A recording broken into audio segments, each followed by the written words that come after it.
आए चलिए आ जाइए जल्दी जल्दी। 24 लोग दिख रहे हैं। आज 11th का पोर्शन है और इसमें हम लोग नया टॉपिक स्टार्ट करेंगे, नया चैप्टर स्टार्ट करेंगे, बायोलॉजिकल क्लासिफिकेशन। इंटरेस्टिंग टॉपिक है, बहुत कुछ सीखने को मिलेगा हम लोग को इसमें, राइट। लिविंग वर्ल्ड हम लोग चैप्टर जो है कंप्लीट किए थे और उसका टेस्ट जो है 1-2 दिन में अनाउंस करते हैं। कुछ क्वेश्चंस बना रहे हैं, कुछ बनाना है बाकी, तो फिर अनाउंस करेंगे। 1-2 दिन में आपको नोटिफिकेशन मिल जाएगा ऐप पर और उसके अकॉर्डिंग जो है फिर आप टेस्ट सबमिट करेंगे, राइट। तो चलिए हम लोग देखते हैं बायोलॉजिकल क्लासिफिकेशन। ये जो टॉपिक है अपना, इसमें जो हम लोग लिविंग ऑर्गेनिज्म का टाइप पढ़े ना, बहुत टाइप का था, लगभग 1.7 to 1.8 मिलियंस था। तो ये जो लिविंग ऑर्गेनिज्म है, इसके स्टडी को कन्वीनियंट बनाने के लिए, इसके स्टडी को सुगम बनाने के लिए, अब हर एक ऑर्गेनिज्म का स्टडी करना चाहेंगे तो बहुत मुश्किल है, संभव नहीं है। इस वजह से कि जो ऑर्गेनिज्म है उसको हम लोग क्लासिफाई करते हैं, उसको ग्रुपिंग करते हैं, ठीक ना। फिर क्या करते हैं, नेमिंग करते हैं, जो टैक्सोनॉमी में हम लोग देखे थे उधर। तो कुछ कैरेक्टरिस्टिक फीचर्स है जो सिमिलरिटी या डिसिमिलरिटी या और भी मॉर्फोलॉजिकल कैरेक्टर हो सकता है, या ऑर्गेनिज्म के बीच में क्या फाइलोजेनेटिक रिलेशनशिप है वो कैरेक्टर हो सकता है, कॉम्प्लेक्सिटी ऑफ बॉडी हो सकता है, मोड ऑफ न्यूट्रिशन हो सकता है, रिप्रोडक्शन का टाइप हो सकता है। तो ये सब बहुत सारे बातों को ध्यान में रखते हुए हम लोग जो है ऑर्गेनिज्म को क्लासिफाई करते हैं, वर्गीकरण करते हैं और उसको किसी न किसी एक ग्रुप के अंदर रखते हैं। इसके पीछे पर्पस क्या है कि अगर यदि हम लोग उस ग्रुप का स्टडी कर लिए तो मोटा मोटी जो उस ग्रुप में आने वाले हर लिविंग ऑर्गेनिज्म के बारे में कुछ फीचर्स को जान गए। मकसद यही है। ऐसे अलग अलग स्टडी करना बहुत टफ है, वो संभव नहीं है। मान लीजिए एक बैक्टीरिया के बारे में पढ़ना है तो क्या बहुत टाइप के बैक्टीरिया तो क्या सभी को पढ़ेंगे, इतना सबके लिए संभव नहीं है। तो कुछ बेसिक फीचर्स है जिसको ध्यान में रख करके लिविंग ऑर्गेनिज्म को अलग अलग ग्रुप में बांटा गया। शुरुआत में जो है कैरोलस लिनियस, हालांकि ये जो क्लासिफिकेशन का काम सबसे पहले जो किए थे चार्ल्स डार्विन, ठीक ना। डार्विन साहब जो है सबसे पहले जो है ये क्लासिफिकेशन किए थे, लेकिन वो क्या था, बहुत ज्यादा साइंटिफिक बेसिस पर नहीं था। हाँ, साइंटिफिक क्लासिफिकेशन बोलते वहां से स्टार्टिंग हुआ था। वो जो है कुछ कैरेक्टर को ध्यान में रख करके, जैसे क्या था कि आदमी के लिए कोई ऑर्गेनिज्म का यूज क्या है, उसके आधार पर जो है, या प्लांट है तो प्लांट का यूज क्या है, या उसका मॉर्फोलॉजिकल फीचर्स कैसा है, उसको देख करके वो क्लासिफाई कर दिए। जैसे प्लांट है तो उसको बोल दिए जो छोटा छोटा हर्ब्स है, जो उससे थोड़ा बड़ा है मीडियोकर प्लांट है तो उसको सर्ब्स बोल दिए, बड़ा बड़ा था उसको ट्री बोल दिए। इस तरह से वो क्लासिफाई किए। ये जो है बहुत ज्यादा साइंटिफिक नहीं था। आदमी अपने नीड के अनुसार से ऑर्गेनिज्म को क्लासिफाई कर देते थे। कुछ ऑर्गेनिज्म जिसका ब्लड रेड था तो एनीमिया बोल दिया उसको, ये एनीमेट बोल दिया। जिसका कलर जो रेड नहीं था तो उसके लिए कुछ और नाम दे दिया। इस तरह से, या बेसिक रिक्वायरमेंट को पूरा करने वाला, जैसे बेसिक रिक्वायरमेंट में है क्या, फूड है, क्लॉथ है या शेल्टर है, ये सब का रिक्वायरमेंट पूरा करने वाले ऑर्गेनिज्म को जो है इस तरह कुछ कुछ क्लासिफाई कर दिए, राइट। तो ये तो था शुरुआती लेवल पर। जब से हम लोग का सिविलाइजेशन सभ्यता स्टार्ट हुआ तब से जो है ह्यूमन जो है क्यूरियोसिटी बस जो है लिविंग ऑर्गेनिज्म को अलग अलग ग्रुप में बांट करके कुछ न कुछ उसके बारे में जानकारी हासिल करते रहे। कहता है पहला जो साइंटिफिक बेसिस ऑफ क्लासिफिकेशन था वो कैरोलस लिनियस लाए। और कैरोलस लिनियस जो है पूरे ऑर्गेनिज्म को, जितना भी वर्ल्ड में एंटायर ऑर्गेनिज्म को दो किंगडम में बांटे। एक था किंगडम प्लांटी, दूसरा था किंगडम एनिमालिया, राइट। तो उसको मतलब कैरोलस लिनियस जो कुछ फीचर्स को ध्यान में रख करके कुछ ऑर्गेनिज्म को प्लांट बोले, कुछ ऑर्गेनिज्म को एनिमल बोले। ये जो सिस्टम था क्लासिफिकेशन का बहुत दिन तक चलता आया। हालांकि बाद में जो जो साइंटिस्ट जो जो साइंटिफिक इन्वेस्टिगेशन जो है साइंटिस्ट के द्वारा बढ़ता गया, तो जो है कुछ ना कुछ जो system two kingdom of classification जो लिनियस दिए थे उसमें कुछ ना कुछ खामी आने लगा, कुछ ना कुछ उसका ड्रॉबैक्स नजर आने लगा। नजर क्या आने लगा कि वो जो है प्रोकैरियोट यूकैरियोट में डिफरेंस नहीं बताए, यूनिसेलुलर मल्टीसेलुलर में डिफरेंस नहीं बताया, यूनिसेलुलर के साथ मल्टीसेलुलर को रख दिए, फोटोसिंथेटिक प्लांट के साथ जो है उधर फंगी को रख दिए थे। इस तरह से जो बहुत सारा ड्रॉबैक्स उनका मिला, तो टू सिस्टम ऑफ क्लासिफिकेशन जो था सफिशिएंट नहीं रहा, इनएडिक्वेट हो गया, पर्याप्त नहीं था लिविंग ऑर्गेनिज्म को सही से जो है उनके क्लासिफाई करने में या उनको ग्रुपिंग करने में, सही से उनका प्लेसमेंट जो है निर्धारित करने में जो है सक्षम नहीं था टू किंगडम। तो फिर जो है थ्री किंगडम आया, कौन दिया ये सब देखेंगे, फिर फोर किंगडम आया, फिर फाइव किंगडम आया, इवन सिक्स किंगडम भी चलता है। अपने सिलेबस में फाइव किंगडम तो पढ़ना है, एक एक करके देखते हैं हम लोग कि क्या चीज है, क्लासिफिकेशन किसको बोलते हैं, टू किंगडम क्लासिफिकेशन कौन दिया, पहला पहला क्लासिफिकेशन काम कौन किया, ठीक ना। आप एनसीईआरटी पढ़े होंगे तो ये सब बात मेंशन है आपके एनसीईआरटी में। फाइव किंगडम क्लासिफिकेशन का बेसिस क्या था, कौन कौन सा बात को ध्यान में रख करके विटिकर साहब 1969 में फाइव किंगडम सिस्टम, ये फाइव किंगडम क्लासिफिकेशन प्रपोज किए। ये सब बात जो है आपको ध्यान रखना है चैप्टर में, और एक एक करके जो फाइव किंगडम है, किंगडम मोनरा, किंगडम प्रोटिस्टा बोलते हैं, kingdom fungi, kingdom Plantae, kingdom Animalia, एक एक करके सभी किंगडम के बारे में हम लोग पढ़ेंगे। इस चैप्टर में तीन किंगडम पढ़ना है, थ्री किंगडम के बारे में, किंगडम मोनरा, प्रोटिस्टा और फंगी डिटेल में पढ़ेंगे, और किंगडम प्लांटी और एनिमालिया जो है अपना सेपरेट चैप्टर में पढ़ना, वो भी डिटेल पढ़ना है तो सेपरेट चैप्टर में पढ़ना होगा, राइट। एक एक करके देखते हैं आज के स्लाइड में क्या क्या है आपके लिए। ये मोनरा दिख रहा है, ये बैक्टीरिया दिख रहा है आपको, ये क्या है, ये जो दिख रहा है आपको ये सब क्या है, तो बैक्टीरिया, बैक्टीरिया दिख रहा है, bacteria are members of Monera, है ना। बैक्टीरिया क्या है, मोनरा किंगडम का मेंबर। तो देखेंगे आगे देखिएगा क्लासिफिकेशन क्या है, व्हाट इज क्लासिफिकेशन पूछेगा तो ध्यान में आना चाहिए कि ये है क्या क्लासिफिकेशन। क्लासिफिकेशन क्या है, व्हाट इज क्लासिफिकेशन, तो बोलते हैं grouping of organism on the basis of similarity and dissimilarity, है ना।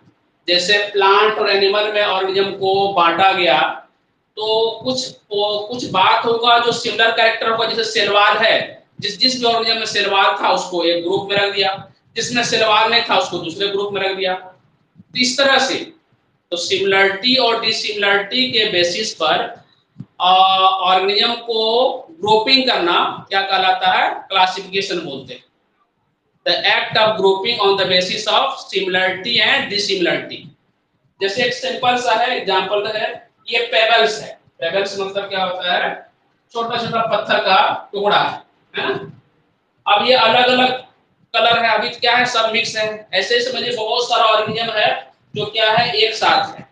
अब उसको उसमें से झुंड में से अलग करना है आपको, तो कुछ बेसिस होगा ना, यहाँ मान लेते हैं कलर बेसिस है, तो देखिए कलर के आधार पर क्या किए, अलग अलग ग्रुपिंग कर दिए। इस तरह का एक्ट होता है क्लासिफिकेशन, ठीक है, ये ध्यान रखना।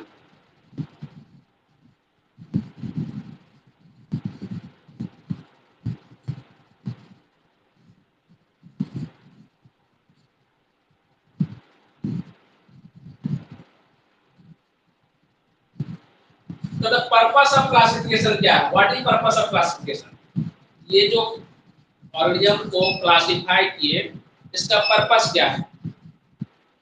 लाइट कट गई है, बस 2 मिनट वेट कीजिए।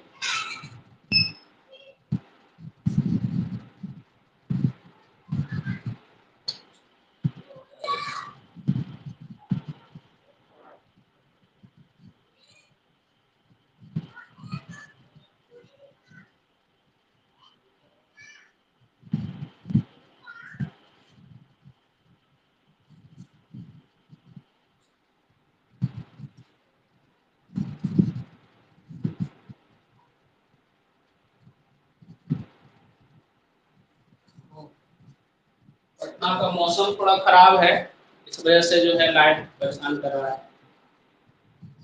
बस 2 मिनट वेट कीजिए, आ जाएगा।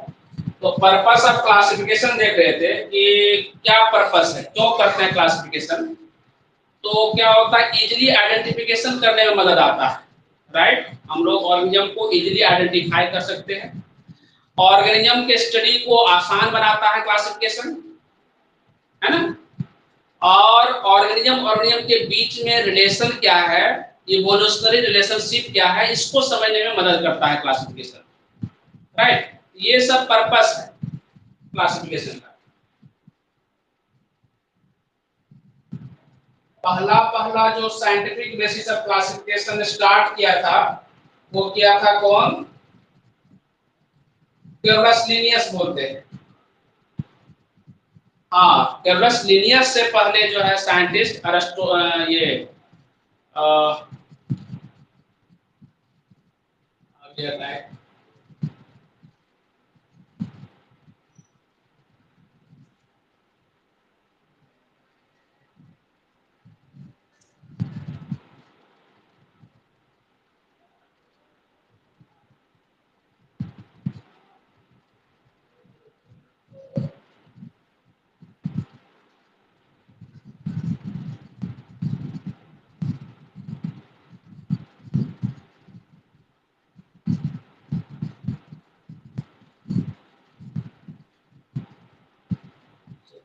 यहाँ पर आगे बढ़ते हैं।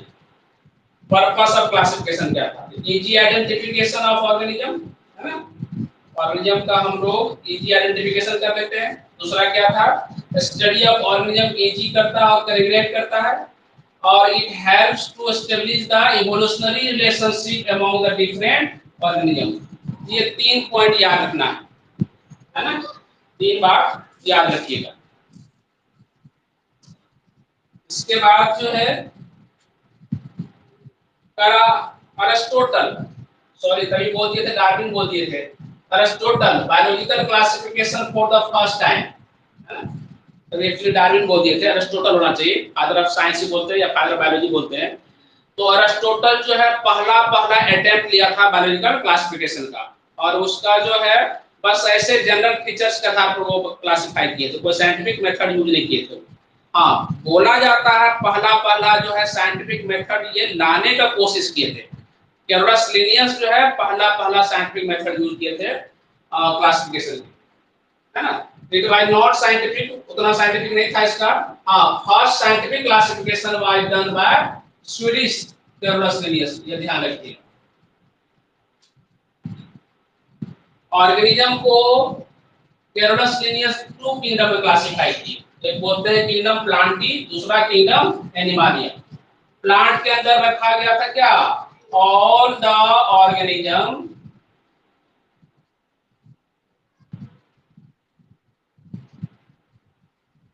व्हिच हैज सेल वॉल था, तो उसको रख दिया गया था प्लांट किंगडम में, और सेल वॉल अपसेट था तो रख दिया गया था एनिमल किंगडम में। ये इसका 2 मेन बात। हाँ, हालांकि इसका ड्रॉबैक्स है जो इम्पोर्टेंट है। क्या क्या ड्रॉबैक्स है, क्या क्या खामियां है टू किंगडम क्लासिफिकेशन का, ये पूछेगा आपको।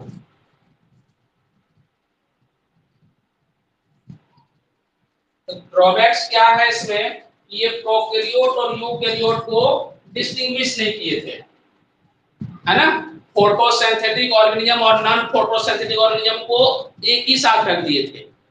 सेल वॉल है तब भी, नहीं है तब भी, कुछ ऑर्गेनिज्म को एक साथ रख दिए थे। ये सब इसका ड्रॉबैक्स है।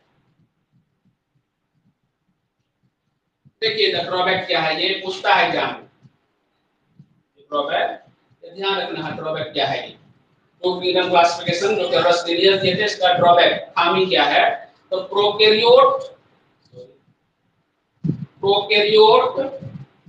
And eukaryotes kept in the same group। जैसे किंगडम प्लांटी में ये बैक्टीरिया को रख दिए, बैक्टीरिया क्या था, तो प्रोकैरियोट था। किंगडम प्लांटी में ये जो है फंगी को भी रख दिए जो हेटेरोट्रोफ था।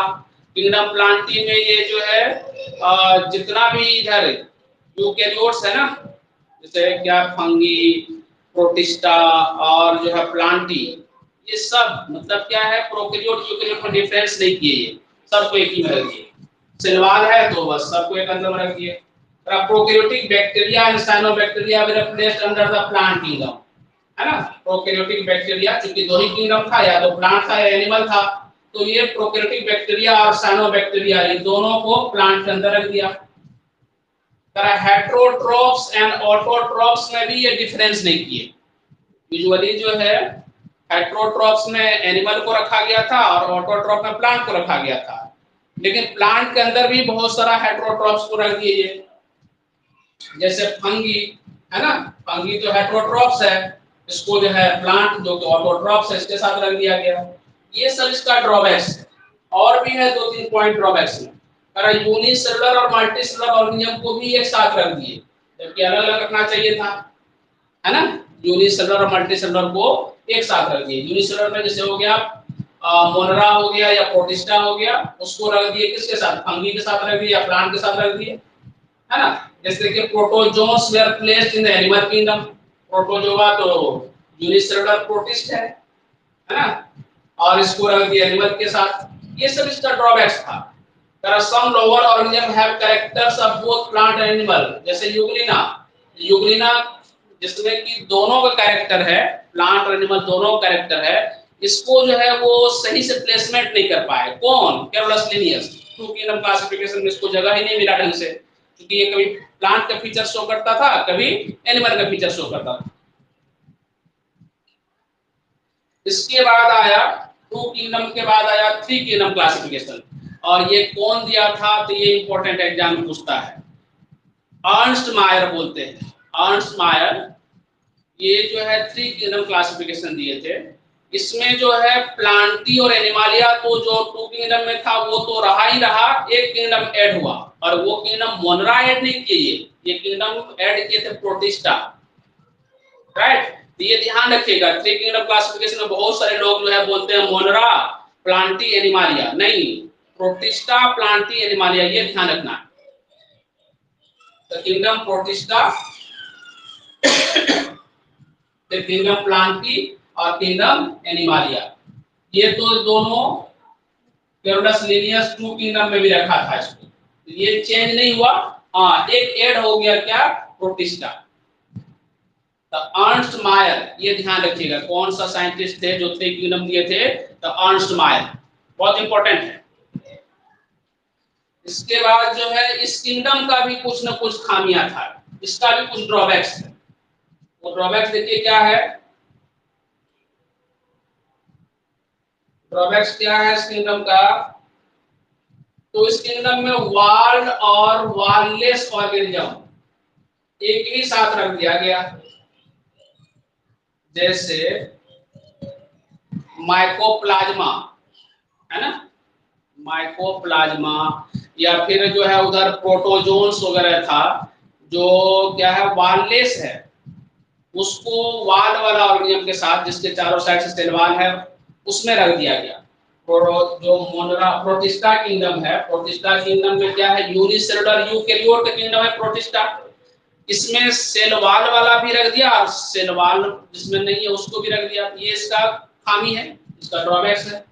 अगर आप photosynthetic and non photosynthetic organism को भी एक साथ रख दिया, ये भी इसका थोड़ा सा ड्रॉबैक्स है। और यूनिसेलुलर एंड फिलामेंटस और माइसीलियर ऑर्गेनिज्म, ये सब प्रोटिस्टा किंगडम के अंदर जो है ये सब रख दिया, जो आपस में कंट्रास्टिंग कैरेक्टर शो करता था। तो ध्यान रखना है, कंट्रास्टिंग कैरेक्टर शो करने वाला ऑर्गेनिज्म को भी एक ग्रुप में रख दिया। तो ये भी जो है बहुत ज्यादा सक्सेसफुल नहीं रहा। इसके बाद आया फोर किंगडम क्लासिफिकेशन, है ना, फोर किंगडम क्लासिफिकेशन, तो ये कोपलैंड बोलते हैं, ठीक है, याद रखना है। फोर किंगडम क्लासिफिकेशन कौन दिया था, तो हर्बर्ट कोपलैंड, ठीक है, ये ध्यान रखना, ये हर्बर्ट कोपलैंड बहुत इंपॉर्टेंट है। ये हर्बर्ट एफ कोपलैंड, या एफ कोपलैंड याद रखिए, क्रिस नाम से है कोपलैंड, कोपलैंड ऑर्गेनिज्म को क्या किए, फोर किंगडम में क्लासिफाई किए। ये तीन तो अर्नस्ट मायर किए थे, इसमें क्या किए, किंगडम मोनरा ऐड किए। अब इतना करने से क्या हुआ, सुविधा हुआ कि कंफ्यूजन जो था, कुछ जो कंट्रास्टिंग कैरेक्टर वाला ऑर्गेनिज्म को एक ग्रुप में रखा गया था, तो उसको सेपरेट करने में ये मदद किया। लेकिन फिर भी इस किंगडम का भी ड्रॉबैक्स निकला, ये फंगी के बारे में ज्यादा कुछ नहीं बता पाए, राइट। तो फंगी के कैरेक्टर को ध्यान में रखते हुए एक अलग किंगडम ऐड किया गया। फिर आया 5 किंगडम, और वो दिए थे कौन, इर्नेस्ट, ये व्हिटेकर, क्या बोलते हैं, व्हिटेकर बोलते हैं। देखिए इधर 4 किंगडम का ड्रॉबैक्स क्या है, ये जो है fungi still included in the kingdom Plantae. 4 kingdom में का ड्रॉबैक्स या उसका कमी क्या है कि फंगी को अलग प्लेस नहीं मिल पाया था। फंगी को अभी भी प्लांट किंगडम के अंदर ही रखा गया था, जबकि फंगी क्या है, हेटेरोट्रॉप्स है, सैप्रोफाइटिक है, नॉन क्लोरोफिलस है, इसको प्लांट के साथ कैसे रखेंगे। लेकिन 4 किंगडम में फंगी को प्लांट के अंदर ही रख करके पढ़ा जाता था। जो जो साइंटिफिक सोच बढ़ा, साइंटिफिक इन्वेस्टिगेशन बढ़ी, बहुत सारा जो है इंफॉर्मेशन आपस में शेयर हुआ साइंटिस्ट के बीच में, फिर जाकर के जो है जो समस्या आ रहा था, जो कंट्रोवर्सी क्रिएट हो रहा था कैरेक्टर को लेकर के, तो वो सबको रिजॉल्व किया गया 5 किंगडम क्लासिफिकेशन में। और वो कौन दिए थे, तो ये क्वेश्चन बहुत बार पूछता है कि 5 किंगडम क्लासिफिकेशन कौन दिए थे, बहुत बार पूछता है, बहुत इंपॉर्टेंट भी है। ये देखिए क्या चीज था 5 किंगडम क्लासिफिकेशन, कौन दिए थे, आरएच व्हिटेकर, इंपॉर्टेंट है। कब दिए थे, तो 1969 में, आप एनसीईआरटी मेंशन किया है 1969। इसमें जो भी ऑर्गेनिज्म है, ऑर्गेनिज्म तो दिखता है आपस में, हम लोग के आसपास में मिलियंस ऑफ ऑर्गेनिज्म है ना, उसको जो है मोटा मोटी 5 किंगडम में बोलते हैं, 5 भाग में क्लासिफाई किए। एक था किंगडम मोनरा, किंगडम प्रोटिस्टा, है ना, और किंगडम फंगी, और प्लांटी और एनिमालिया। एक जो इंपॉर्टेंट क्वेश्चन यहाँ से आता है कि ऐसा कौन सा 2 किंगडम है जो 2 किंगडम का भी मेंबर था, 3 किंगडम का भी मेंबर था, 4 का भी था और 5 का भी है। ये क्वेश्चन जो है बहुत बार पूछा गया। वो कौन सा 2 किंगडम था जो कभी चेंज नहीं हुआ, सभी किंगडम में था, 2 किंगडम क्लासिफिकेशन में भी था, 3 में, 4 में, 5 में, तो वो kingdom Plantae and kingdom Animalia, वो हर किंगडम में चला। हाँ, उसमें से निकल निकल करके नया नया किंगडम बना, है ना। तो ये याद रखिएगा कौन दिया था, तो आरएच व्हिटेकर, है ना, आरएच व्हिटेकर, याद रखिएगा। तो ये जो आरएच व्हिटेकर है, अरे क्या हो रहा है, बहुत परेशानी।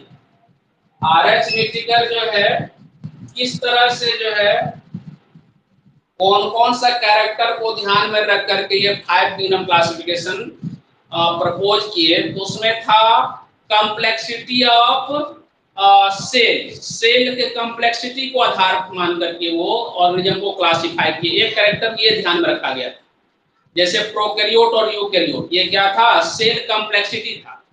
अगर सिंपल ऑर्गेनाइजेशन है, न्यूक्लियस के चारों साइड से न्यूक्लियर मेम्ब्रेन एब्सेंट है, तो वो प्रोकैरियोट्स बोले थे उसको, तो रख दिया उसको किंगडम मोनरा के अंदर। और यदि सेल वॉल है, मेम्ब्रेन बॉन्ड ऑर्गेनेल्स है, ठीक ना, या सेल वॉल नहीं भी है लेकिन न्यूक्लियर मेम्ब्रेन जो है कन्फाइंड, ये न्यूक्लियस जो है कन्फाइंड न्यूक्लियर मेम्ब्रेन से घिरा हुआ है, तो उसके लिए टर्म यूज किया यूकैरियोट्स, और यूकैरियोट्स का फिर अलग किंगडम बनाया। इसी तरह से जो है बॉडी कॉम्प्लेक्सिटी के आधार पर, एक तो था सेल कॉम्प्लेक्सिटी जिसमें प्रोकैरियोट यूकैरियोट में बांटा, वो एक मोनरा किंगडम अलग किया, और दूसरा था बॉडी कॉम्प्लेक्सिटी जिसमें क्या था, यूनिसेलुलर और मल्टीसेलुलरिटी को ध्यान में रख करके, फिर था मोड ऑफ न्यूट्रिशन को ध्यान में रख करके, अगर ऑटोट्रोपिक था तो कुछ अलग किंगडम दिया, हेटेरोट्रोप था तो कुछ अलग दिया, मोड ऑफ रिप्रोडक्शन को ध्यान में रख करके कि रिप्रोडक्शन किस तरह से करता है, तो इस तरह से किंगडम को बांटा गया। जैसे एनिमालिया किंगडम का हर मेंबर क्या है, सेक्सुअल रिप्रोडक्शन शो करता है। इसी तरह से फाइलोजेनेटिक रिलेशनशिप बोलते हैं। पांचवा जो कैरेक्टर ध्यान रखा था व्हिटेकर अपने क्लासिफिकेशन प्रपोज करने के दौरान, वो क्या था पांचवा और अंतिम कैरेक्टर था इवोल्यूशनरी रिलेशनशिप बोलते हैं या फाइलोजेनेटिक रिलेशनशिप बोलते हैं। तो ये 5 कैरेक्टर आपके एनसीईआरटी में मेंशन है, इसको ध्यान रखना है। पहला था कॉम्प्लेक्सिटी ऑफ सेल, जैसे प्रोकैरियोट यूकैरियोट डिफरेंशिएट किया। दूसरा था बॉडी ऑर्गेनाइजेशन का कॉम्प्लेक्सिटी, उसमें जो है मल्टीसेलुलर यूनिसेलुलर इसके आधार पर अलग किया। फिर था mode of nutrition, autotroph, heterotroph, saprotroph, इसको ध्यान में रख करके वो डिस्टिंग्विश किया। फिर था मोड ऑफ रिप्रोडक्शन, जिसमें एनिमल किंगडम को सेक्सुअल रिप्रोडक्शन के लिए जाना गया। फिर जो है इवोल्यूशनरी रिलेशनशिप, ऑर्गेनिज्म एक दूसरे के साथ किस तरह से रिलेशन में है। ये 5 पॉइंट को ध्यान में रख करके व्हिटेकर साहब जो है क्लासिफिकेशन दिए थे, 5 किंगडम क्लासिफिकेशन, राइट। ये हम लोग को सीखना है। बायोलॉजिकल क्लासिफिकेशन में क्वेश्चन जो है बहुत सारा आएगा और आसान सवाल ही आता है, बहुत भारी सवाल नहीं आता है। बशर्ते है कि आपको सब्जेक्ट का समझ होना चाहिए। कुछ पॉइंट को ध्यान में रखेंगे तो बड़ा आसान है।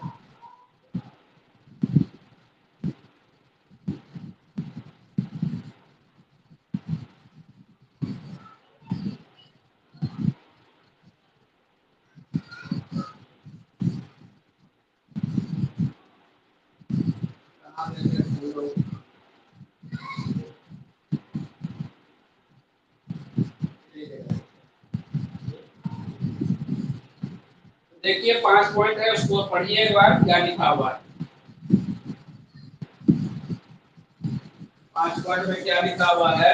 पहला लिखा हुआ है complexity of cell structure, right, है ना। कॉम्प्लेक्सिटी ऑफ सेल स्ट्रक्चर, ये ध्यान रखना। इसमें क्या था, प्रोकैरियोट एंड यूकैरियोट में बांटा। दूसरा क्या था, कॉम्प्लेक्सिटी ऑफ बॉडी स्ट्रक्चर, इसमें यूनिसेलुलर एंड मल्टीसेलुलर में बांटा। फिर क्या था, मोड ऑफ न्यूट्रिशन, ये बोले थे ऑटोट्रॉपिक और हेटेरोट्रॉप। हेटेरोट्रॉप्स का भी अलग टाइप है, वो देखेंगे वो आगे। और टाइप ऑफ रिप्रोडक्शन, जिसमें ये सेक्सुअल रिप्रोडक्शन करने वाला ऑर्गेनिज्म, सेक्सुअल करने वाला, और सेक्सुअल के अंदर और भी कुछ मोड है, उसको ध्यान में रखकर करने वाला। और पांचवा और अंतिम कैरेक्टर क्या था, फाइलोजेनेटिक रिलेशनशिप। ये 5 कैरेक्टर के बेसिस पर व्हिटेकर जो है 5 किंगडम प्रपोज किए थे, है ना। ये देख रहे हैं 5 किंगडम लिख रहा है, ये है मोनरा, है ना। इसमें प्रोकैरियोट्स को रखा गया। फिर प्रोटिस्टा, इसमें जो है यूनिसेलुलर यूकैरियोट्स को रखा गया। फिर यहाँ पर क्या था, फंगी, है ना। इसमें जो है यूनिसेलुलर मल्टी, सॉरी यूनिसेलुलर एक है केवल यूनिसेलुलर, ईस्ट बाकी जो मल्टीसेलुलर यूकैरियोट है, लेकिन मोड ऑफ न्यूट्रिशन क्या था इसका, हेटेरोट्रॉपिक था। इसी तरह से जो है ये एनिमालिया में रखा गया, ये मल्टीसेलुलर यूकैरियोट था और ये सेक्सुअल रिप्रोडक्शन शो करने वाला था ऑर्गेनिज्म का, और ये भी मोड ऑफ न्यूट्रिशन था हेटेरोट्रॉप्स, ये एनिमल में रखा गया। और ये मल्टीसेलुलर यूकैरियोट था और इसका ऑटोट्रॉपिक नेचर का था, है ना। तो ये प्लांट के अंदर रखा गया। तो ये 5 किंगडम प्रपोज किए थे, यही थे व्हिटेकर साहब। तो ये 5 पॉइंट को ध्यान में रखना है हर हाल में। कौन सा 5 कैरेक्टर को ध्यान में रख करके व्हिटेकर 5 किंगडम प्रपोज किए थे, ये बहुत इंपॉर्टेंट है, ये आपसे पूछा जाएगा एग्जाम में, है ना। तो पहला कॉम्प्लेक्सिटी ऑफ सेल स्ट्रक्चर, जिसमें प्रोकैरियोट यूकैरियोट। प्रोकैरियोट क्या है, यूकैरियोट क्या है, हम लोग उधर सीख चुके हैं। फिर भी जो है हम बताएंगे भी आगे, जब मोनरा किंगडम को अलग से पढ़ेंगे तो। नॉर्मली यही जानिए, प्रोकैरियोट्स वो होता है जिसमें मेम्ब्रेन बॉन्ड ऑर्गेनली एब्सेंट होता है, कोई भी ऑर्गेनली नहीं है, जैसे माइटोकॉन्ड्रिया नहीं है, क्लोरोप्लास्ट नहीं है, और ये क्या कहते हैं एंडोप्लाज्मिक रेटिकुलम नहीं है, तो मेम्ब्रेन बॉन्ड ऑर्गेनली एब्सेंट है। हाँ, एक ऑर्गेनेल्स है जो मेम्ब्रेन लेस है, राइबोसोम वो मिलता है, इस बात को ध्यान रखिएगा। तो मेम्ब्रेन लेस ऑर्गेनेल्स एब्सेंट होता है, कंपार्टमेंटलाइजेशन एब्सेंट होता है, और न्यूक्लियर मेम्ब्रेन एब्सेंट होता है। ये सब बात है जो प्रोकैरियोटिक सेल का कैरेक्टरिस्टिक फीचर्स है। और पढ़े थे हम लोग प्लाज्मिड होता है, मेसोसोम होता है, ये सब स्ट्रक्चर है प्रोकैरियोट्स का, है ना। सिंपल बॉडी ऑर्गेनाइजेशन है उसका। हाँ, यूकैरियोट्स उसके तुलना में एडवांस है, यू मतलब एडवांस होता है। यहाँ क्या है, मेम्ब्रेन बॉन्ड ऑर्गेनाइली है, कंपार्टमेंटलाइजेशन है, अलग अलग चैम्बर है ना सेल के अंदर। माइटोकॉन्ड्रिया के अपना एक चैम्बर जैसे बना दिया, क्लोरोप्लास्ट ये प्लास्टिक के अपना एक चैम्बर बना दिया, इसको बोलते हैं एक्सटेंसिव कंपार्टमेंटाइजेशन। जैसे ट्रेन का एक बोगी है बड़ा सा, उसके अंदर आता है अलग अलग कंपार्टमेंट, जिसमें 6-6 सीट रहता है, एक कंपार्टमेंट बोलते हैं। ऐसे ही ये एक बड़ा सा मकान है, उसमें अलग अलग फ्लैट होता है ना, कंपार्टमेंट बोलते हैं हम लोग। अपार्टमेंट में बहुत सारा कंपार्टमेंट होता है लाइक फ्लैट। ऐसे ही पूरा सेल को एक आप मान लीजिए बड़ा सा कंपार्टमेंट मान लीजिए या अपार्टमेंट मान लीजिए, और उसके अंदर जो है जो छोटा छोटा फ्लैट है, ऐसे ही छोटा छोटा ऑर्गेनेल्स होता है बॉडी में, बॉडी के सेल में। इस तरह की बात होता है। दूसरा क्या था, कॉम्प्लेक्सिटी ऑफ बॉडी स्ट्रक्चर। तो बॉडी स्ट्रक्चर में कौन जो ये यूनिसेलुलर है कौन मल्टीसेलुलर है, इसके आधार पर रखा गया। जैसे जो भी किंगडम मोनरा का सदस्य था वो क्या था, यूनिसेलुलर था। प्रोटिस्टा का सदस्य भी क्या है, यूनिसेलुलर है। बाद बाकी इधर जो भी था वो मल्टीसेलुलर में रखा गया। मोड ऑफ न्यूट्रिशन को ध्यान में रख करके जो है क्लासिफिकेशन किए थे, और मोड ऑफ रिप्रोडक्शन को ध्यान में रख करके। और पांचवा और आखिरी कैरेक्टर क्या था, फाइलोजेनेटिक रिलेशनशिप। हम लोग किसी ऑर्गेनिज्म के साथ या और भी ऑर्गेनिज्म एक दूसरे के साथ किस तरह से रिलेशन में है, कुछ न कुछ रिलेशन तो शो करता है, दैट इज फाइलोजेनेटिक। ये इवोल्यूशनरी पॉइंट ऑफ व्यू से एक दूसरे के साथ कितना क्लोज है। मान लीजिए हम लोग की बात करेंगे, हम लोग जो है ऐप है, ऐप समझते हैं ना, जिसको लंगूर वगैरह करते हैं, गोरिल्ला वगैरह। तो गोरिल्ला है और मान लीजिए कि इधर जो है गाय है, कौ है। ये दोनों में कंपेयर करेंगे तो हम लोग किसके नजदीक हैं, कौ के नजदीक नहीं है। किसके नजदीक है, तो गोरिल्ला के नजदीक है। इस तरह से। या फिर मान लीजिए कि काव और स्नेक में और ह्यूमन बीइंग में कंपेयर करेगा तो हम लोग किसके नजदीक होंगे, तो काव के नजदीक हो जाएंगे क्योंकि मैमल है। इस तरह से इवोल्यूशनरी रिलेशनशिप जो है एस्टेब्लिश किया जाता है। ये जो रिलेशनशिप है, इवोल्यूशनरी रिलेशनशिप है, इसको ध्यान में रख करके क्लासिफिकेशन किया गया था व्हिटेकर के द्वारा।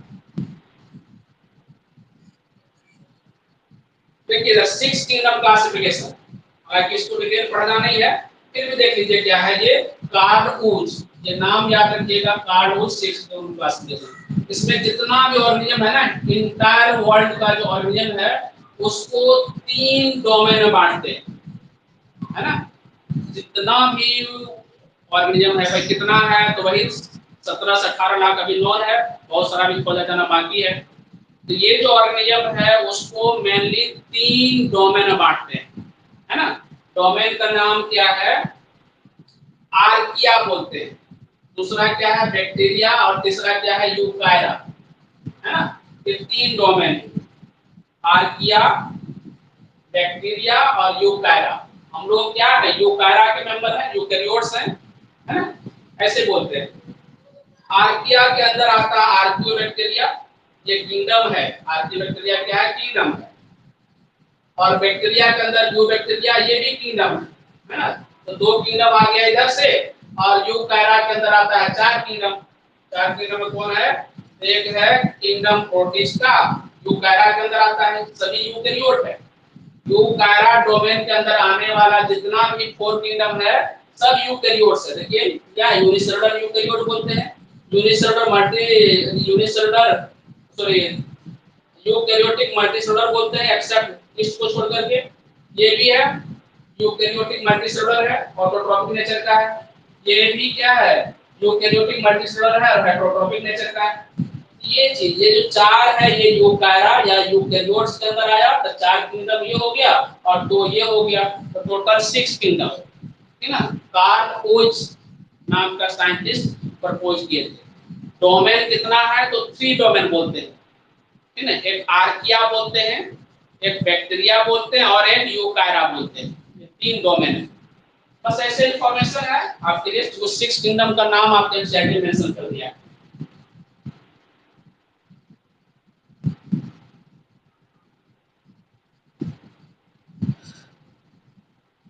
अब देखिए 5 किंगडम क्लासिफिकेशन को हम लोग अब डिटेल में पढ़ेंगे थोड़ा, है ना, डिटेल पढ़ेंगे।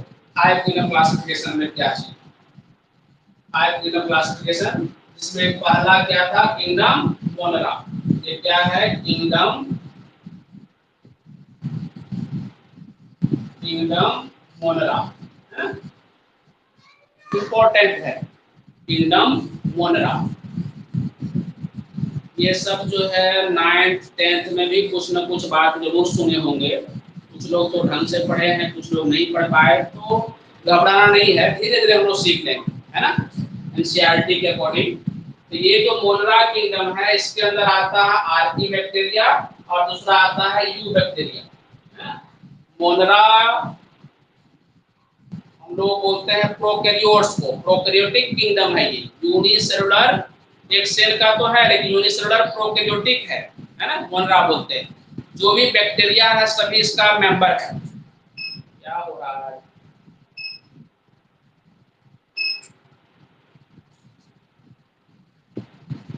मोनरा किंगडम के अंदर मेनली जो है प्रोकैरियोट्स आता है, प्रोकैरियोटिक जो सेलुलर कॉम्प्लेक्सिटी के आधार पर रखा गया था प्रोकैरियोट यूकैरियोट के अंदर, तो जो भी प्रोकैरियोट्स है उसको एक अलग किंगडम ही दे दिया गया नाम, दैट इज मोनरा, है ना।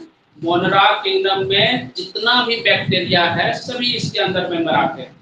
तो मोनरा किंगडम के स्टडी को कन्वीनियंट बनाने के लिए इसके अंदर दो भाग में मोनरा किंगडम को बांटते हैं। एक बांटते हैं आर्की बैक्टीरिया में, एक बांटते हैं यू बैक्टीरिया में। आर्की बैक्टीरिया प्रिमिटिव बैक्टीरिया है ना, बहुत ही लिविंग फॉसिल्स बोलते हैं इसको, आर्की बैक्टीरिया को।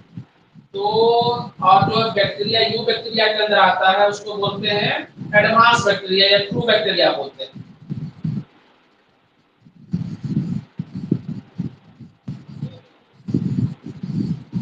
तो मोनरा के अंदर जो आर्की बैक्टीरिया है उसके अंदर भी अलग अलग एग्जाम्पल है ना। अलग अलग एग्जाम्पल क्या है? एक होता है हेलोफिल्स, होता है हेलोफिल्स बोलते हैं साल्ट लवर को, हेलोफिल्स आर्की बैक्टीरिया का एग्जाम्पल होता है हेलोफिल्स। एक आता है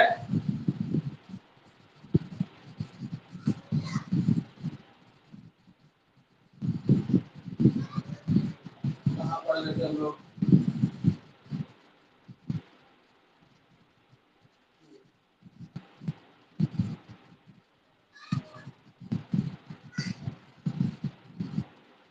देखिए क्या आता है, ये आर्की बैक्टीरिया के अंदर एक क्या आता है मेथानोजेन बोलते हैं। क्या बोले? हेलोफिल्स बोले, साल्ट लविंग बैक्टीरिया हेलोफिल्स। एक होता है थर्मोएसिडोफिल्स, ये जो है हाई टेम्परेचर लविंग बैक्टीरिया होता है थर्मोएसिडोफिल्स। और एक होता है क्या, मिथानोजेन। क्या है ये? मिथानोजेन। तीन तरह का है आर्की बैक्टीरिया, तीन टाइप का आर्की बैक्टीरिया। एग्जाम्पल याद रखना, पहला है मिथानोजेन, आर्की बैक्टीरिया के अंदर आने वाला एग्जाम्पल। आर्की बैक्टीरिया क्या है इसको डिटेल में हम लोग देखेंगे अभी आगे। आर्की बैक्टीरिया सिंपली यही समझिए कि ये primitive bacteria, well developed bacteria नहीं है, लिविंग फॉसिल्स के रूप में जाना जाता है ये, है ना। और ये बैक्टीरिया जो है एक्सट्रीम हराश कंडीशन में, सबसे ज्यादा एडवर्स कंडीशन में ये अपने आप को सर्वाइव करता है। इसके सेलवाल और इसके सेलवाल में डिफरेंसेस होता है, हम लोग आगे पढ़ेंगे। फिलहाल ये जानिए कि आर्की बैक्टीरिया के अंदर आने वाला जो और भी ग्रुप है या मेंबर है इसका, वो क्या है? एक है मिथानोजेन। मिथानोजेन मीथेन प्रोड्यूसिंग बैक्टीरिया, सुने होंगे नाम मिथेन प्रोड्यूसिंग बैक्टीरिया, खास करके कैटल्स में, है ना। कैटल के रूमिनेंट में, रूमिनेटिंग कैटल फेलो है उसके रुमेन में पाया जाता है मिथानोजेन बैक्टीरिया। हालांकि वो ओमनी प्रेजेंट है, बहुत सारा जगह मिलेगा, पैडी राइस के फील्ड में मिलेगा, धान के खेत में मिलता है मिथानोजेन वगैरह, मिथेन का बहुत बुलबुला निकलता रहता है गैस, है ना। तो बहुत सारा जगह है वो देखेंगे। तो ये देखिए मिथानोजेन आर्की बैक्टीरिया का एग्जांपल है ये, है। दूसरा क्या है? हेलोफिल्स है, साल्ट लविंग बैक्टीरिया बोलते हैं। और तीसरा क्या है? थर्मोसिलोफिल्स है। ये तीनों को अलग अलग पढ़ेंगे हम लोग। और यू बैक्टीरिया के अंदर आता है माइकोप्लाज्मा, बहुत इंपॉर्टेंट है, क्वेश्चन यहाँ से आता है। चोकर ऑफ द प्लांट किंगडम भी बोलते हैं माइकोप्लाज्मा को। सेल वॉल एब्सेंट रहता है इसके चारों साइड, जो भी मोनरा है इसमें सेल वॉल है, सिर्फ ये ऐसा मोनरा है इसमें सेल वॉल नहीं है। ये बैक्टीरिया आता है इसके अंदर, है ना। ट्रू बैक्टीरिया को ट्रू बैक्टीरिया भी बोलते हैं, ट्रू बैक्टीरिया बोलते हैं। ट्रू बैक्टीरिया बोलते हैं। और तीसरा क्या है, एक्टिनोमाइसेट्स। ये नाम से लग रहा है क्या कि ये फंगी होगा, लेकिन फंगी नहीं है, ये जो है क्या है, ट्रू बैक्टीरिया के अंदर आता है। सॉइल में रहने वाला ये बैक्टीरिया होता है एक्टिनोमाइसेट्स। और चौथा क्या है, साइनोबैक्टीरिया। ये जो चार है ये यू बैक्टीरिया का एग्जांपल है, और जो तीन है इधर ये आर्की बैक्टीरिया के अंदर आने वाला मेंबर है। इसको ध्यान रखना, पीडीएफ मिल जाएगा आप लोग को, इसको ध्यान रखिएगा, है ना। ये 5 किलोग्राम क्लासिफिकेशन में जो किलोग्राम मोनरा है उसको देख रहे हो। आगे बढ़ते हैं, देखिएगा तारा मोनरा का कुछ कैरेक्टरिस्टिक फीचर्स है, वो क्या है। Monra includes most primitive form of life, है ना। हम लोग का लाइफ, ह्यूमन बीइंग क्या है, इवोल्यूशन के एपेक्स पर है ना। हम लोग जो है ऑर्गेनिज्म के इवोल्यूशनरी एपेक्स पर बोलते हैं ना। लेकिन स्टार्टिंग कहाँ से हुआ है, ये मोनरा, ये most primitive form of life बोलते हैं। प्रिमिटिव समझते हैं ना, ओल्ड फॉर्म ऑफ लाइफ है, वेल डेवलप नहीं है। Monra includes most primitive form of life which originated from the primitive form of organism called progenode. Progenode से origin हुआ है इसका, है ना। Originated from progenodes, ये वर्ड याद रखना आपको, प्रोजीनोड, प्रोजीनोड से प्रोटिस्टा मोनरा का ओरिजिन हुआ प्रोजीनोड से, ये वर्ड याद रखिएगा, थोड़ा इंफॉर्मेशन है। प्रोकैरियोटिक मोस्टली यूनिसेलुलर, ये जो मोनरा है ये क्या इंक्लूड करता है, तो प्रोकैरियोट देखे थे, प्रोकैरियोट को इंक्लूड करता है। मोस्टली सिंगल सेल ऑर्गेनिज्म है इसके अंदर, क्यू जो है कॉलोनी बना के रहता है। सेल वॉल जो है मेड अप ऑफ पेप्टाइडोग्लाइकेन, ये इंपॉर्टेंट है। जो भी मोनरा का मेंबर है आर्कीबैक्टीरिया को छोड़ करके, है ना, मोनरा का जो मेंबर है इसमें मोस्टली क्या है, तो बैक्टीरिया है। इसका क्या है, चारों साइड से सेल वॉल, चारों साइड से हार्ड स्ट्रक्चर से घिरा रहता है। ये इसके अंदर आने वाला ऑर्गेनिज्म वो क्या है, सेल वॉल बोलते हैं। और वो सेल वॉल बना रहता है, एक स्पेशल टाइप का पॉलीसेकेराइड है, बोलते हैं पेप्टाइडोग्लाइकेन बोलते हैं। क्या बोलते हैं इसको, पेप्टाइडोग्लाइकेन। ये बहुत इंपॉर्टेंट फीचर्स है मोनरा के सेल वॉल में पाए जाने वाला कंपाउंड के रूप में, है ना, ये याद रखिएगा। हाँ, आर्कीबैक्टीरिया और माइकोप्लाज्मा में ये एब्सेंट रहता है, पेप्टाइडोग्लाइकेन एब्सेंट रहता है। वहां पर स्पेशल टाइप का प्रोटीन है जो मदद करता है। माइकोप्लाज्मा में तो वो भी नहीं है, आर्कीबैक्टीरिया में स्पेशल टाइप का प्रोटीन रहता है जो इसको एडवर्स कंडीशन में काफी ही, मतलब कि विपरीत कंडीशन में मदद करता है सर्वाइव करने में आर्कीबैक्टीरिया। तो ये वर्ड याद रखिए, peptidoglycan, cell wall of bacteria contain peptidoglycan. यहाँ जो आपको दिख रहा है अलग अलग बैक्टीरिया दिखाया जा रहा है आपको, ये सब बैक्टीरिया नजर आ रहा है। बैक्टीरिया को हम लोग उसके शेप साइज के आधार पर 4 भाग में बांटते हैं, है ना। एक बोलते हैं कोकस बोलते हैं, ये सब आप एनसीईआरटी पढ़ेंगे, पढ़िएगा। कोकस बोलते हैं, क्या बोलते हैं, कोमा सेप्टिलियो बोलते हैं, और इसके बाद स्फेरिकल स्पाइरेलियम बोलते हैं, है ना। ये सब अलग अलग तरह का बैक्टीरिया हम लोग आगे देखते हैं। देखिए मोनरा के बारे में और कुछ फीचर्स है। Found in all type of habitat on earth, bacteria जो है अर्थ पर हर जगह मिलेगा। कॉस्मोपॉलिटन बोलते हैं, इंटायर वर्ल्ड के हर जगह पाए जाने वाला उनको कॉस्मोपॉलिटन बोलते हैं, है ना। क्या बोलते हैं इसको, कॉस्मोपॉलिटन।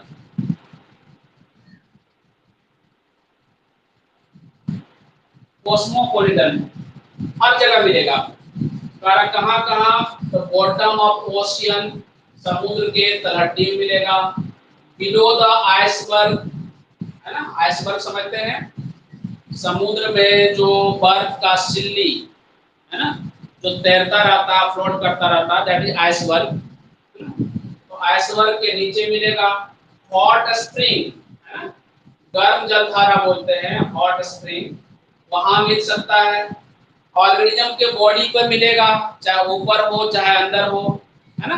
हम लोग के बॉडी के अंदर बहुत सारा बैक्टीरिया है, बॉडी के ऊपर भी रहता है। इसी तरह से बहुत सारा ऑर्गेनिज्म है जिसके बॉडी के ऊपर या अंदर बैक्टीरिया पाया जाता है, इस बात को ध्यान रखना। और डेजर्ट में मिलेगा, inside and outside the body of other organism. Desert में मिलेगा on a particulate matter suspended in air, air में भी रह सकता है। ड्रॉपलेट के फॉर्म में बैक्टीरियल ट्रांसमिशन हो सकता है, एक ऑर्गेनिज्म दूसरे ऑर्गेनिज्म। तो पार्टिकुलेट मैटर के रूप में एयर में भी बैक्टीरिया एयर करंट के साथ फ्लो करता है। तो जो मेन बात है यहाँ ध्यान रखना है, मोनरा क्या है, तो कॉस्मोपॉलिटन है, हर जगह पाया जाने वाला ऑर्गेनिज्म है। ये जो है नाम दिया है आपके सिलेबस में, ये बिलो द ओशियन, समुद्र के तलहटी मिल सकता है, डेजर्ट में मिल सकता है, एक ऑर्गेनिज्म के बॉडी के ऊपर या उसके अंदर रह सकता है, एयर में फ्लोट कर सकता है, आइसबर्ग के नीचे रह सकता है। मतलब ऐसा कोई जगह नहीं है जहां बैक्टीरिया नहीं मिलेगा। हम आप लोगों के बॉडी में या बॉडी के सरफेस पर भी हजारों तरह बैक्टीरिया है। कह रहा है कि एक मुट्ठी आप यदि सॉइल को हाथ में लेते हैं, इसमें जो है हंड्रेड्स ऑफ बैक्टीरिया मिलेगा आपको, है ना। तो बैक्टीरिया ही बैक्टीरिया है।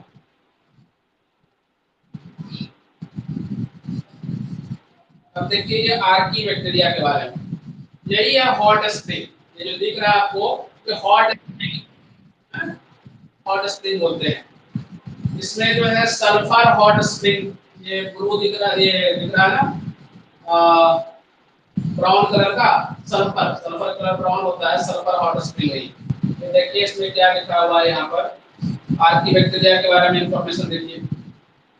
एंशिएंट लिविंग फॉसिल्स, ये पॉइंट याद रखिएगा। आर्की बैक्टीरिया क्या बोलते हैं, एंशिएंट लिविंग फॉसिल्स बोलते हैं। क्या बोलते हैं इसको, ancient living fossils. Archie bacteria क्या है, एंशिएंट लिविंग फॉसिल्स, इस बात को ध्यान रखना। दूसरा जो इंपॉर्टेंट कैरेक्टरिस्टिक फीचर्स है, क्या है, ये most primitive group of organism. मोनरा में भी, मोनरा को दो भाग बांटे ना, आर्की बैक्टीरिया और यू बैक्टीरिया। आर्की वाला क्या था, मोस्ट प्रिमिटिव है, लिविंग फॉसिल्स बोलते हैं इसको, काफी ओल्ड है। तो most primitive group of organism contain करता है, found in most harsh condition, तो बता चुके थे, सबसे एडवर्स कंडीशन में मिलेगा। हाँ, ये ध्यान रखना है यहाँ पर पॉइंट, ये इंपॉर्टेंट पॉइंट है ना। क्या है, सेल वॉल में पेप्टाइडोग्लाइकेन एब्सेंट है, पेप्टाइडोग्लाइकेन एब्सेंट। ये क्या होता है मालूम है किसी को, होमोपॉलीसेकेराइड है कि हेटेरोपॉलीसेकेराइड है, बायोमोलिक्यूल्स से पढ़े थे पेप्टाइडोग्लाइकेन। हेटेरो है कि होमोपॉलीसेकेराइड है, बायोमोलिक्यूल्स चैप्टर में पढ़े थे हम लोग। होमोपॉलीसेकेराइड एन गैलेक्टोसामिन नाम याद रखना, है ना, एन गैलेक्टोसामिन और एन ग्लूकोसामिन, होमोपॉलीसेकेराइड। ये पेप्टाइडोग्लाइकेन ध्यान रखिएगा। करा tolerance to extreme condition, archaebacteria का हर जगह पाए जाने के पीछे या हरास से हरास या फिर जो है मोस्ट डिफिकल्ट कंडीशन में भी वो सरवाइव करने के पीछे जो मेन कारण है वो उनका सेल वॉल है। सेल वॉल में स्पेशल टाइप का प्रोटीन मिलता है जो उसको मदद करता है एडवर्स कंडीशन में भी सरवाइव करने में। तो ये बात ध्यान रखिएगा, है ना। तो लिखा है the tolerance of extreme condition is because of presence of branch lipid chain in the membrane, branch lipid chain with protein, है ना, प्रोटीन भी है यहाँ पर। तो branch lipid chain and protein, special type का प्रोटीन है जो उसको मदद करता है एडवर्स कंडीशन से बचने में। इस वजह से ये जो है बहुत ही एक्सट्रीम कंडीशन को टॉलरेट कर लेता है। अब इसमें आदमी जाएगा तो 10 मिनट के अंदर खोल जाएगा, सब खत्म, क्योंकि बैक्टीरिया इसमें पाया जाता है, उसका घर है ये। इसका मतलब क्या है, उसको कुछ सुरक्षा कवच है ना, तो सुरक्षा कवच के रूप में जो उसको सुरक्षित रखता है वो क्या है, तो वो उसका सेल वॉल है। और सेल वॉल तो और भी ऑर्गेनिज्म में है, लेकिन यहाँ का सेल वॉल में अंतर है। और बैक्टीरिया के सेल वॉल से आर्की बैक्टीरिया के सेल वॉल में डिफरेंसेस है क्या? यहाँ का जो सेल वॉल है उसमें ब्रांच लिपिड होता है और स्पेशल टाइप का प्रोटीन है जो उसको हीट टॉलरेंस में मदद करता है।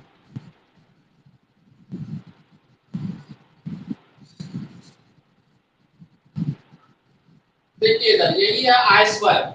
क्या है ये? आइसबर्ग नजर आ रहा है। ये क्या है? आइसबर्ग बोलते हैं। ये सब क्या है? ये आइसबर्ग, आइसबर्ग बोलते हैं, है ना? इसके नीचे भी बैक्टीरिया मिलता है। आदमी चाहे तो फ्रीज कर जाएगा, है ना? लेकिन बैक्टीरिया इसके नीचे ही मिलता है, आइसबर्ग के नीचे। ये देखिए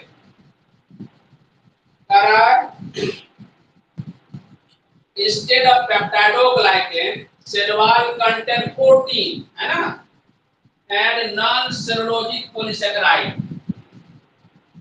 प्रोटीन है और क्या है? ब्रांच और लिपिड है और साथ साथ क्या है? नॉन सेलुलोजिक पॉलीसैकेराइड है।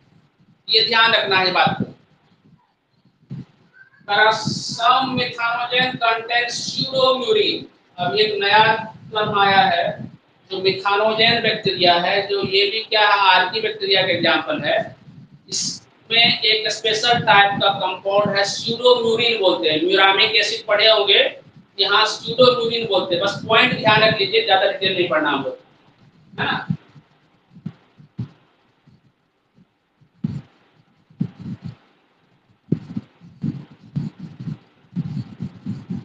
देखिए आर्की ये जो आर्की बैक्टीरिया है ये कुछ सिमिलरिटी शो करता है यूकैरियोटिक एनिमल या ऑर्गेनिज्म के साथ। आर्की बैक्टीरिया, सभी बैक्टीरिया नहीं, यू बैक्टीरिया नहीं, आर्की बैक्टीरिया कुछ सिमिलरिटी शो करता है हम लोग के साथ। हम लोग के बॉडी में कुछ फेनोमेना, कुछ फीचर्स, कुछ कैरेक्टरिस्टिक फीचर्स जो होता है, कुछ इस टाइप का चीज उसके भी बॉडी में होता है। तो ये सिमिलरिटी क्या है, इस बात को थोड़ा ध्यान रखना है। क्या सिमिलरिटी है? तो कह रहा हिस्टोन प्रोटीन आर प्रेजेंट। हम लोग में हिस्टोन प्रोटीन है, बैक्टीरिया में हिस्टोन प्रोटीन नहीं है, लेकिन आर्की बैक्टीरिया में हिस्टोन प्रोटीन है। ये जो है हम लोग के साथ या यूकैरियोट के साथ सिमिलरिटी शो करता है। तो हिस्टोन प्रोटीन के मामले में सिमिलरिटी शो करता है। कारण DNA replication, transcription and translation, ये जो आर्की बैक्टीरिया है उसके अंदर डीएनए का रेप्लिकेशन जैसे हम लोग में होता है, ऐसे ही रेप्लिकेशन वहां भी होता है। ट्रांसक्रिप्शन होता है, ट्रांसलेशन होता है। ये तीन टर्म क्या है ये हम लोग पढ़ेंगे 12th वाला चैप्टर में पढ़ रहे हैं, आगे पढ़ेंगे जेनेटिक्स, तो वहां डिटेल होगा। डीएनए से डीएनए बनना, डीएनए रेप्लिकेशन बोलते हैं। बस सीख लीजिए यहाँ पर, ये डीएनए है तो डीएनए से डीएनए बनना, एक डीएनए से दूसरा डीएनए बन गया तो नाम देते हैं हम लोग क्या? रेप्लिकेशन बोलते हैं, है ना? और डीएनए से आरएनए बनता है तो नाम देते हैं क्या? ट्रांसक्रिप्शन देते हैं, है ना? ट्रांसक्रिप्शन। और आरएनए से प्रोटीन बनता है तो नाम देते हैं हम लोग इसको ट्रांसलेशन देते हैं, है ना? ये क्या है? रेप्लिकेशन है, रेप्लिकेशन है ये, है ना? रेप्लिकेशन बोलते हैं वो डीएनए से डीएनए। यहाँ पर क्या बोलते हैं? ट्रांसक्रिप्शन बोलते हैं। क्या बोलते हैं? ट्रांसक्रिप्शन। और इसके लिए हम क्या यूज करते हैं? ट्रांसलेशन, ट्रांसलेशन वर्ड यूज करते हैं। ये सब प्रोसेस जो है आर्की बैक्टीरिया में भी है और यूकैरियोट में भी होता है। मोनोसिस्टोनिक ऑपरेंट प्रेजेंट रहता है। अब ये ऑपरेंट सिस्टम का नाम अभी नहीं सुने होंगे, पढ़ना है 12th वाला में। फिलहाल जान लीजिए ऑपरेंट क्या होता है। इसको बोलते हैं यूनिट ऑफ जीन रेगुलेशन। क्या बोलते हैं इसको? Unit of gene regulation. हम लोग के बॉडी में जो भी हम लोग जो भी कैरेक्टर शो करते हैं वो ड्यू टू जीन, ये जीन के फंक्शनिंग को भी तो कोई रेगुलेट करता होगा। जैसे होता है ना हम लोग के बॉडी का स्ट्रक्चरल एंड फंक्शनल यूनिट क्या होता है? सेल होता है। इसी तरह से न्यूरल कंट्रोल, ये नर्वस कंट्रोल का यूनिट क्या होता है? न्यूरॉन बोलते हैं। किडनी का फंक्शनल यूनिट क्या होता है? तो नेफ्रॉन बोलते हैं। इसी तरह से यूनिट ऑफ जीन रेगुलेशन क्या होता है, तो ऑपरन होता है। ये साइंटिस्ट थे ऑपरन, उसके नाम पर ये नाम पड़ा ऑपरन। ऑपरन मॉडल पढ़ेंगे हम लोग। तो ये unit of gene regulation that is operant. और ये जो रेगुलेशन का काम होता है वो दो तरह से होता है, एक होता है मोनोसिस्ट्रोनिक, एक होता है पॉलीसिस्ट्रोनिक। तो पॉलीसिस्ट्रोनिक जो है जीन रेगुलेशन होता है नॉर्मली बैक्टीरिया में, है ना, बैक्टीरिया में होगा। और मोनोसिस्टोनिक होता है हम लोग यूकेरियोट में, और साथ साथ आर्की बैक्टीरिया के अंदर होता है। ये दोनों में क्या डिफरेंस है हम लोग उधर सीखेंगे। फिलहाल ये जानिए unit of the regulation called operant. Monocistronic operant present रहता है आर्की बैक्टीरिया। ये सिमिलरिटी है जो आर्की बैक्टीरिया यूकेरियोट के साथ शो करता है। अब देखिए ये आर्की बैक्टीरिया के बारे में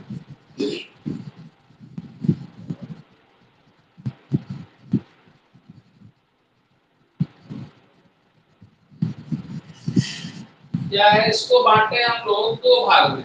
आर्की बैक्टीरिया को बांटे हैं दो भाग में। एक तो भी बांटे थे, कौन कौन सा उसके अंदर आया आर्की बैक्टीरिया के अंदर। एक तो आया था मिथानोजेन, एक आया था हेलोफिल्स, एक आया था थर्मोएसिडोफिल्स। ये उसके अंदर आने वाला एक ग्रुप था, एग्जाम्पल पढ़े थे उसका, है ना। फिर उधर पढ़े थे हम लोग माइक्रो ये दूसरा क्या था, दूसरा ग्रुप में था हम लोग का ये वाला,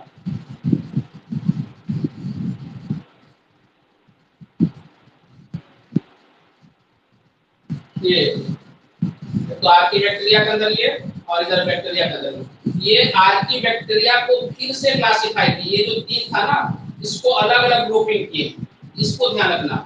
ये जो था यूक बैक्टीरिया के अंदर था हम लोग का माइकोप्लाज्मा बैक्टीरिया, एक्टिनोमाइसिस बैक्टीरिया, इसको क्लासिफाई की। इसको कौन दो भाग बांटे, इसको दो भाग बांटे, ठीक है ना। इसका स्लाइड में आप देखिए वहां ये एक होता है नॉन सल्फर मीडियम में पाया जाने वाला, एक होता है हॉट सल्फर स्प्रिंग में पाया जाने वाला। आर्की बैक्टीरिया को भी दो भाग में क्लासिफाई किए हैं, एक है नॉन सल्फर मीडियम में पाया जाने वाला, एक है हॉट सल्फर स्प्रिंग में पाया जाने वाला। तो एग्जांपल ये खाना भी तीन था उधर, उसी तीन को दो भाग बांट दिए। एक तो देखिए मिथानोजेन हो गया, है ना, तो उधर पढ़े थे वो मिथानोजेन, वो क्या है नॉन सल्फर मीडियम में पाया जाने वाला है। दूसरा क्या था, हेलोफिल्स था ना। अभी आर्की बैक्टीरिया का तीन एग्जांपल पढ़े थे हम लोग, एक था मिथानोजेन, दूसरा था हेलोफिल्स, तीसरा था थर्मोएसिडोफिल। तो थर्मोएसिडोफिल वाला क्या है, वो हाई टेम्परेचर टॉलरेंस वाला कंडीशन में रहता है। तो hot spring, hot sulphur spring वाला में कंडीशन में रहता है, तो नाम दे दिए इसको हॉट सल्फर स्प्रिंग बैक्टीरिया, है ना। और दूसरा क्या है, नॉन सल्फर मीडियम में रहता है, तो ये मिथानोजेन नॉन सल्फर मीडियम में है ना। फिर क्या है हेलोफिल्स, वो भी नॉन सल्फर मीडियम में है। अब हेलोफिल्स का एग्जांपल है ये हेलोबैक्टीरियम और हेलोकोकस बोलते हैं। मिथानोजेन का एग्जांपल है मिथानोबैक्टीरियम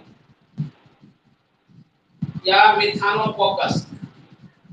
एक टर्म है ऑब्लिगेटरी और एक होता है फैकल्टेटिव। ये क्या चीज है ये समझिए। ऑब्लिगेट का मतलब क्या होता है और फैकल्टेटिव का मतलब क्या होता है।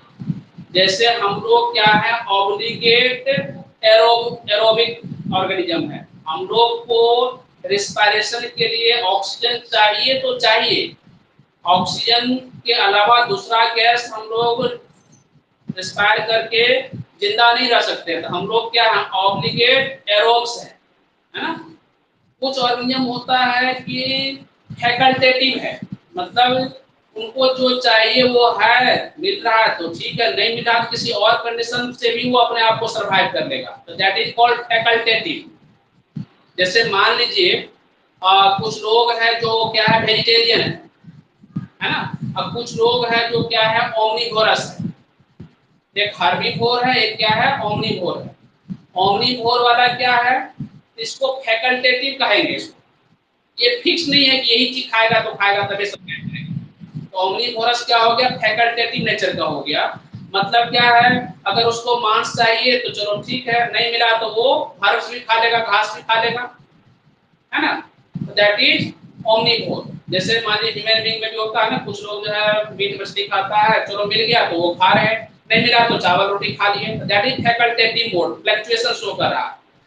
लेकिन जो लोग शाकाहार होते हैं वो क्या है, उनको चाहिए तो चाहिए शाकाहार, नहीं तो क्या होगा, सर्वाइव नहीं करेगा वो, तो दैट इज ऑब्लिगेट। तो बात को ध्यान रखिएगा, ध्यान समझिएगा कि ऑब्लिगेट वर्ड कहाँ यूज करते हैं और फैकल्टेटिव वर्ड कहाँ यूज करते हैं। फैकल्टेटिव में ऑप्शन प्रेजेंट है, ऑब्लिगेट में ऑप्शन नहीं है ना।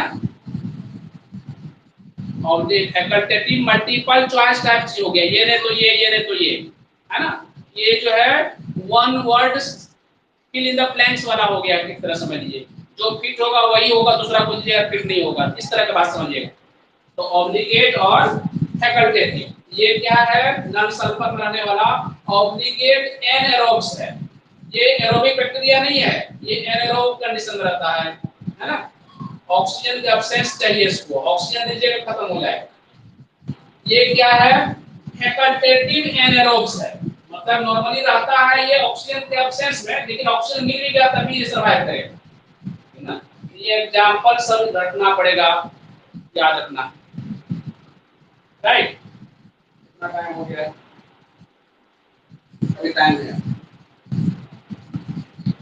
देखिए इधर यू बैक्टीरिया पढ़ते हैं लोग, देख लिए प्रोकैरियोट पढ़ रहे हैं हम लोग, मोनरा देखे, मोनरा में हम लोग आर्की बैक्टीरिया के बारे में पढ़े, आर्की बैक्टीरिया के एग्जांपल सब देखे। अब देखते हैं हम लोग यू बैक्टीरिया। यू बैक्टीरिया को हम लोग एडवांस बैक्टीरिया बोलते हैं। इसका कैरेक्टरिस्टिक फीचर्स क्या है कि इसके सेल वॉल में स्पेशल टाइप का क्या है, पेप्टाइडोग्लाइकेन पाया जाता है, जो एब्सेंट है आर्की बैक्टीरिया में और माइकोप्लाज्मा, ये बात को ध्यान रखना। बाद बाकी हम लोग जो है प्रोकैरियोट्स के बारे में बहुत कुछ सीख चुके हैं, तो यहाँ आसान पड़ेगा हम लोग को। देखिए इधर क्या है, क्या है ये यू बैक्टीरिया क्या है, तो ओमनी प्रेजेंट है, ये भी ओमनी प्रेजेंट हर जगह मिलेगा, है ना, ओमनी प्रेजेंट, कॉस्मोपॉलिटन बोलते हैं, यूनिसेलुलर है, with variable shape and mostly pathogenic है। जो भी जो भी मेंबर है यू बैक्टीरिया का वो क्या है, मोस्टली पैथोजेनिक है, डिजीज कॉज करने वाला सब, इसका मेंबर यू बैक्टीरिया का मेंबर डिजीज कॉज करता है, यानी पैथोजेनिक कहलाता है। तो क्या है, यूनिसेलुलर तो होगा ही होगा, प्रोकैरियोटिक नेचर का है ही, हर जगह मिलता है ना। सेल वॉल जो है पेप्टाइडोग्लाइकेन का बना हुआ है, ये सब फीचर्स है प्रो बैक्टीरिया का, है ना। इसको हम लोग क्या बोलते हैं, ट्रू बैक्टीरिया बोलते हैं।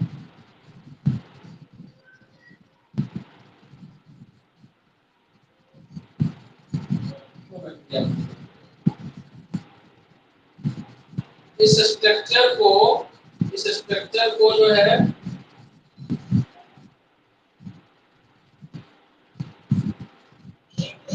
इस स्ट्रक्चर को मैग्नीफाई करते हैं थोड़ा, और देखिए क्या चीज है, थोड़ा सा कोशिश करते हैं कि इसको कुछ सीखें हम लोग इसमें से।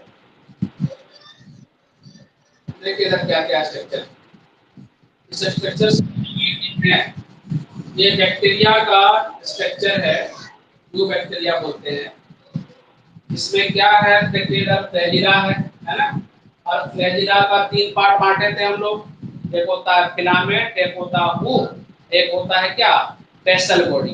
तीन पार्ट था फ्लैजिला का, पढ़ चुके थे उधर, हुक, बेसल बॉडी और फिलामेंट। ये फ्लैजिला फ्लैजेलेटेड बैक्टीरिया का है। ये सबसे बाहर जो है जो कवर होता है बैक्टीरिया का, उसको क्या बोलते हैं, इनवेलप बोलते हैं ना। उसमें क्या था, थ्री वाल था, थ्री लेयर था। सबसे बाहर वाला ग्लाइकोकैलिक्स बोले थे, याद कीजिए। अगर लूज हुआ था तो उसका नाम पड़ा था स्लाइम लेयर, और हार्ड था तो नाम पड़ा था उसका कैप्सूल। याद है, उधर पढ़े थे प्रोकैरियोट यूकैरियोट में डिफरेंस, तो वहां भी आया था ये, यहाँ भी पढ़ेंगे हम लोग। ये जो बाहर आउटरमोस्ट कवरिंग है that is called envelope. Envelope होता है ना लिफाफा, हम लोग लेटर उटर जो खत होता है उसके चारों साइड से जो कवर करता है इनवेलप। इसी तरह से बैक्टीरिया को चारों साइड से कवर किया हुआ जो स्ट्रक्चर है वो क्या है, इनवेलप बोलते हैं। वो थ्री लेयर का बना हुआ, सबसे बाहर वाला को बोलते हैं ग्लाइकोकैलिक्स, फिर होता है सेल वॉल, फिर उसके अंदर होता है प्लाज्मा मेम्ब्रेन। तीनों को एक एक करके देखेंगे मिलोगे आगे। ग्लाइकोकैलिक्स भी 2 टाइप का, अगर वो लूज है, स्मूथ है तो नाम दिए थे स्लाइम लेयर, स्लीप करता है। अगर वो हार्ड था, रफ था तो बोले थे कैप्सूल, है ना। ये सब कुछ वर्ड है जो हम लोग पढ़ भी चुके हैं और आगे देखेंगे। ये जो बैक्टीरिया है, इसका जो प्लाज्मा मेम्ब्रेन होता है वो क्या होता है, उसमें इनफोल्डिंग्स पाया जाता है, क्या बोलते हैं उसको, मेसोजोम बोलते हैं। सब करेंगे आगे स्लाइड में। फिर क्या था, इसके अंदर जो है न्यूक्लियोइड मिला था, न्यूक्लियस विदाउट न्यूक्लियर मेम्ब्रेन, नाम क्या देते हैं, न्यूक्लियोइड बोलते हैं। बैक्टीरियल क्रोमोसोम था, जीनोफोर बोलते हैं। एक्स्ट्रा क्रोमोसोमल डीएनए मिलता है जिसको प्लाज्मिड बोलते हैं, सो था। और जो है मेम्ब्रेनलेस ऑर्गेनेली, जो क्या था, राइबोसोम, 70S टाइप का राइबोसोम मिलता है। 2 तरह का राइबोसोम है, कुछ राइबोसोम है जो अटैच्ड है प्लाज्मा मेम्ब्रेन से, कुछ है जो फ्री है ना। ये बात ध्यान रखना है। इसके साथ साथ जो है बैक्टीरिया के अंदर और क्या स्ट्रक्चर मिल सकता है, एक तो प्लाज्मिड मिला, दूसरा क्या मिला, न्यूक्लियोइड मिला, तीसरा क्या मिला, मेम्ब्रेनलेस ऑर्गेनेली मिला, है ना। गैस वैक्यूल हो सकता है ना, गैस वैक्यूल पाया जा सकता है इसके अंदर। ये सब कुछ स्ट्रक्चर है। राइबोसोम हो सकता है, पॉलीराइबोसोम, जैसे लिपिड ग्रेन्यूल्स है, लिपिड ग्लोब्यूल्स लिखा है, ये मेसोजोम है, ये क्या है, प्लाज्मा मेम्ब्रेन है, और ये इनफोल्डिंग्स हो गया ऐसे, ये मेसोजोम बनाया। Help in respiration, DNA replication, cell wall formation, बहुत सारा फंक्शन अगर पढ़े थे हम लोग, है ना। ये क्या है, ये जो दिख रहा है आपको न्यूक्लियोइड दिख रहा है, ये आपको न्यूक्लियोइड दिख रहा है, ये पॉलीराइबोसोम है, आरएनए मिलेगा, डीएनए मिलेगा, है ना। ये सब स्ट्रक्चर है जो ध्यान रखना है इसको। एक दो बार अभी और आएगा आगे तो धीरे धीरे सीख लेंगे बहुत सारा चीज, हम वैसे बनाएंगे इसका डायग्राम अलग से। देखिएगा, यू बैक्टीरिया हम लोग पढ़ रहे हैं, तो यू बैक्टीरिया को बेस्ड ऑन शेप, अलग अलग टाइप है, शेप साइज के आधार पर अलग तरह का यू बैक्टीरिया होता है। एक है कोकस, बहुत इंपॉर्टेंट बैक्टीरिया है कोकस, फिर बेसिलस, फिर विब्रियो, फिर होता है स्पाइरेलियम, है ना। 4 तरह का बैक्टीरिया। तो कोकस क्या होता है, स्फेरिकल शेप है, ये दिख रहा है ना आपको, ये स्फेरिकल शेप दिख रहा है, तो दैट इज कोकस, है ना। डिप्लोकोकस निमोनिया नाम है, कोकस बैक्टीरिया के एग्जांपल है डिप्लोकोकस निमोनिया। क्या कॉज करता है, तो निमोनिया कॉज करता है। निमोनिया जानते हैं, लंग्स में जो है क्या होता है, वाटर अक्यूमुलेट कर जाता है निमोनिया के इन्फेक्शन से, बैक्टीरियल इन्फेक्शन होता है, बैक्टीरियल डिजीज है निमोनिया। डिप्लोकोकस निमोनिया, छोटा छोटा बच्चा को निमोनिया हो जाता है, सांस लेने में तकलीफें होती है, हालांकि कभी कोरोना के केस में भी निमोनिया के कंडीशन क्रिएट होता है ना। तो निमोनिया, डिप्लोकोकस निमोनिया नाम है बैक्टीरिया का, उसका शेप कैसा है, तो कोकस शेप है। कोकस का मतलब क्या हुआ, तो बोलते हैं स्फेरिकल शेप का, है ना, स्फेरिकल है, गोलाकार। ये देखते हैं, ये कोकस हुआ, 2 गो है तो डिप्लोकोकस हो गया, बहुत सारा है तो स्टाफाइलोकोकस बोलते हैं, है ना। और क्या है ये देखते हैं, ये जो है फिलामेंटस है, मतलब कि है तो कोकस ही बैक्टीरिया है, लेकिन एक फिलामेंट के जैसा है, स्ट्रेप्टोकोकस बोलते हैं। तो देखे थे जब पढ़ेंगे हम लोग जेनेटिक्स में, स्ट्रेप्टोकोकस निमोनी नाम का बैक्टीरिया जो है, ये निमोनिया कॉज किया था रैट में, चूहा में। ये पढ़ेंगे आगे हम लोग जेनेटिक्स में, ग्रिफिथ के एक्सपेरिमेंट में। स्ट्रेप्टोकोकस था, ह्यूमन बॉडी में डिप्लोकोकस निमोनी जो है करता है निमोनिया।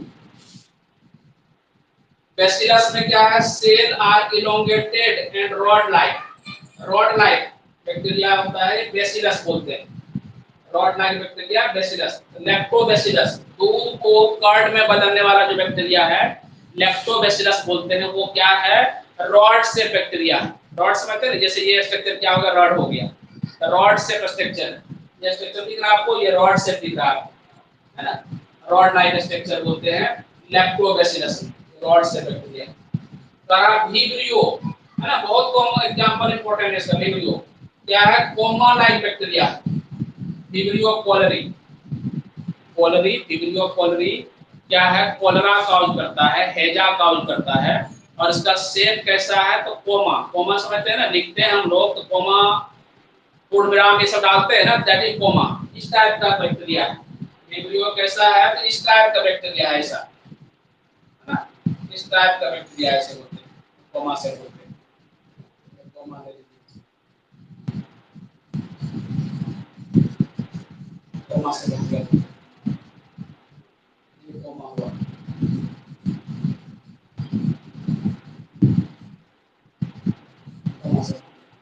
विब्रियो बोलते हैं। ये याद रखना है हम लोग, इसका एग्जाम्पल बैक्टीरिया यानी यू बैक्टीरिया को हम लोग उसके शेप के आधार पर 4 भाग में बांटते हैं। एक तो है कोकस बोलते हैं जो स्फेरिकल नेचर का है। इसका एग्जाम्पल इंपॉर्टेंट है, डिप्लोकोकस, स्ट्रेप्टोकोकस, स्टाफाइलोकोकस। तो कोकस स्फेरिकल शेप, कोकस का मतलब ही होता है स्फेरिकल। ये एक था तो कोकस था, 2 था तो डिप्लोकोकस हो गया, ग्रुप में है स्ट्रेप्टोकोकस बोलते हैं, इस तरह से नाम होता है। फिर चले आइए बेसिलस बोलते हैं, रॉड शेप बैक्टीरिया। रॉड समझते हैं ना, रॉड लाइक स्ट्रक्चर, ये क्या रॉड लाइक स्ट्रक्चर है, तो रॉड शेप है, दिख रहा है यहाँ पर रॉड शेप बैक्टीरिया, तो बोलते हैं हम लोग बेसिलस बोलते हैं। और तीसरा क्या है, vibrio, coma shape bacteria. Example है विब्रियो कोलेरी, है ना, हैजा का यूज करता है। ये क्या है, लैक्टोबैसिलस, नाम में ही लग रहा है बैसिलस बैक्टीरिया है, लैक्टोबैसिलस। मिल्क को कर्ड में तब्दील करता है, ये क्या करता है, कन्वर्ट करता है मिल्क इनटू कर्ड, ठीक ना। इसमें ये बैक्टीरिया आ गया,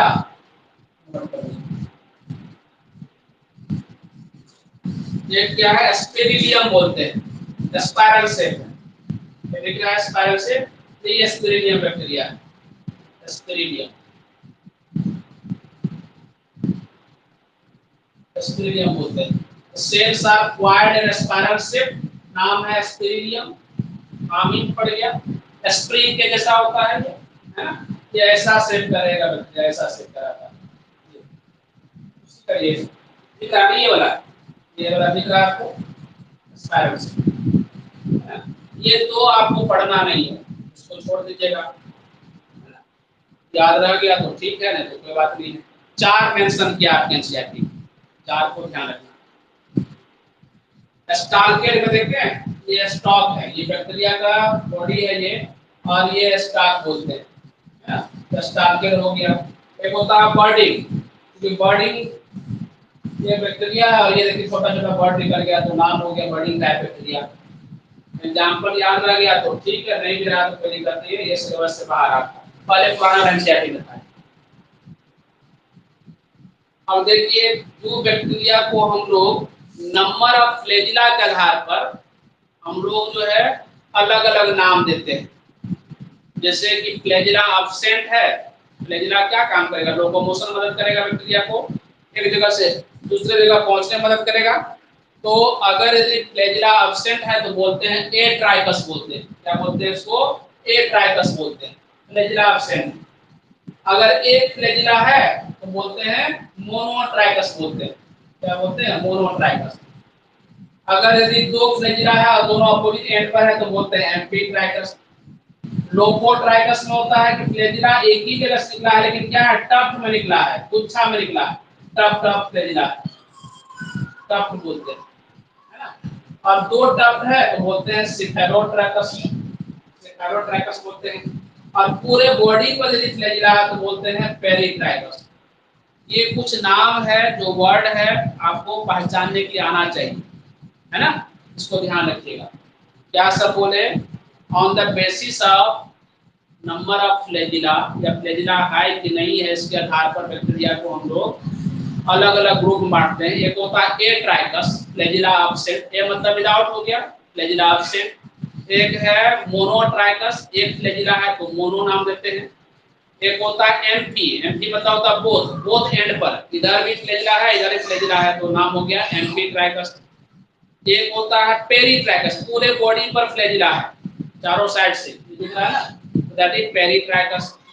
एक होता है लोफोट्राइकस, मतलब यहाँ से एक ही इंच से निकला लेकिन एक से नहीं फ्लैजिला निकला हुआ है, ग्रुप में निकला हुआ, डक्ट में निकला हुआ है, तो दैट इज लोफोट्राइकस।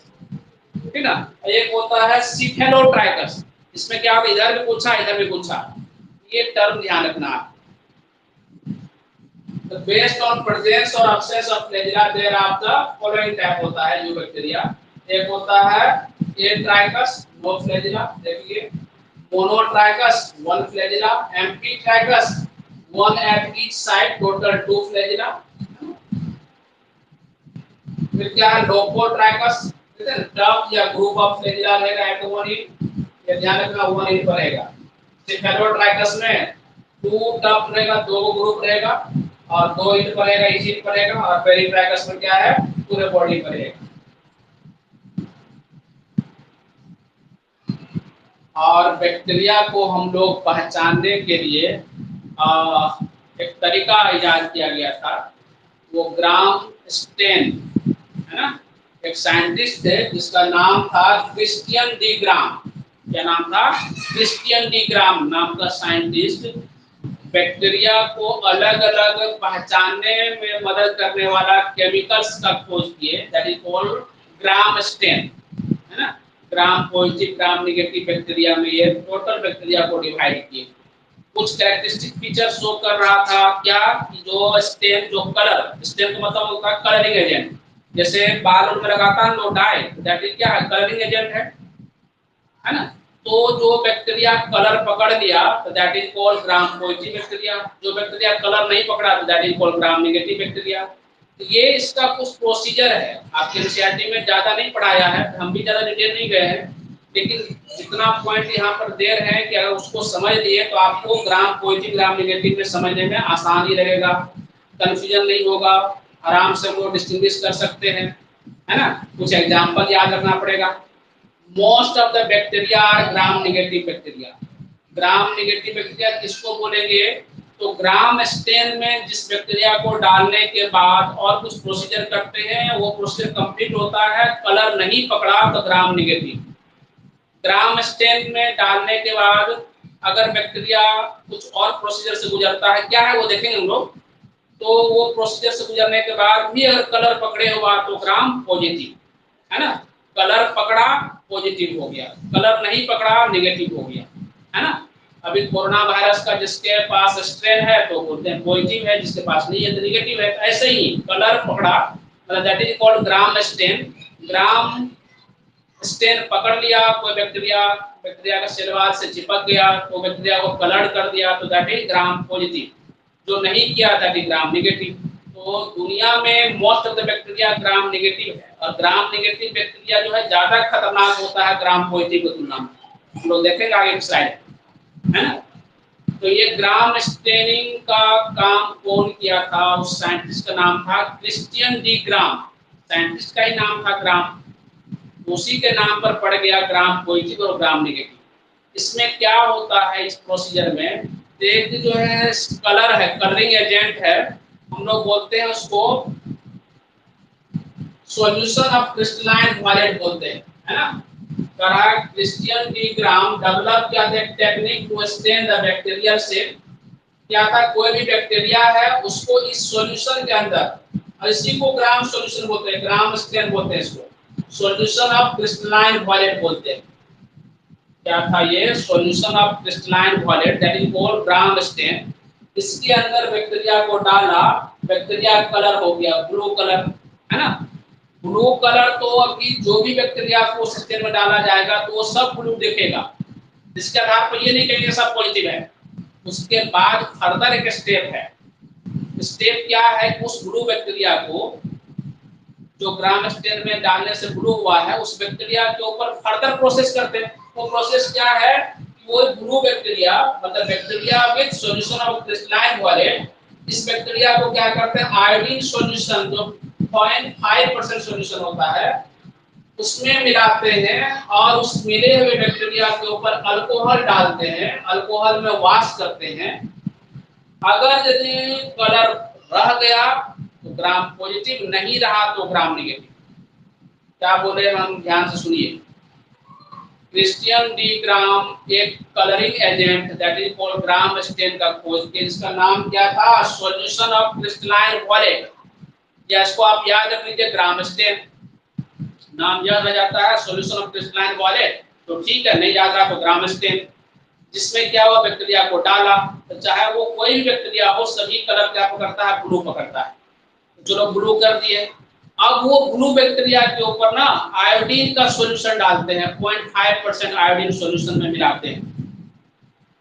अब मिलाने के बाद फर्दर क्या करते हैं, उसके ऊपर अल्कोहल डालते हैं, इथाइल अल्कोहल डाला जाता है। अगर यदि इथाइल अल्कोहल के साथ कलर जो है घुल गया, कलर वॉश आउट हो गया, बैक्टीरिया कलरलेस दिख रहा है, तो आप बोलेंगे ये बैक्टीरिया ग्राम नेगेटिव है। अगर बैक्टीरिया जो है अल्कोहल में वॉश करने के बाद भी कलर पकड़े रहा तो बोलेंगे ग्राम पॉजिटिव बैक्टीरिया। तो दिक्कत है। अब चूंकि ग्राम नेगेटिव बैक्टीरिया तो कलर पकड़ा नहीं, तो वो दिखता नहीं है, तो उसके लिए एक अलग से सफ्रानिन का सॉल्यूशन आता है, उसमें डाल देते हैं तो वो कलर भी देने लगता है। वो एक अलग प्रोसीजर है, वो उसको इसके साथ मिक्स नहीं करना। बस ऐसे ही ग्राम नेगेटिव बैक्टीरिया तो कलरलेस हो गया, तो ये कैसे पता चलेगा जहां पर है वो, तो उसके लिए एक अलग मेथड करते हैं, है ना। वो क्या है, तो सफ्रानिन के साथ काउंटर स्टेनिंग करते हैं, counter staining with safranin to make gram negative bacteria visible. ये आपका ग्राम नेगेटिव बैक्टीरिया है और ये आपका ग्राम पॉजिटिव बैक्टीरिया है ना। ये ब्लू कलर पकड़े हुआ है या वायलेट कलर पकड़े हुआ है, ब्लू वायलेट बोलते हैं। अब दोनों में डिफरेंस देखिए क्या है, ग्राम पॉजिटिव और ग्राम नेगेटिव बैक्टीरिया में डिफरेंस क्या है। अभी क्या बोले कि most dangerous, most disease causing, most pathogenic bacteria कौन सा है, तो ग्राम नेगेटिव बैक्टीरिया। जैसे ई कोलाई बैक्टीरिया क्या है, ग्राम नेगेटिव बैक्टीरिया।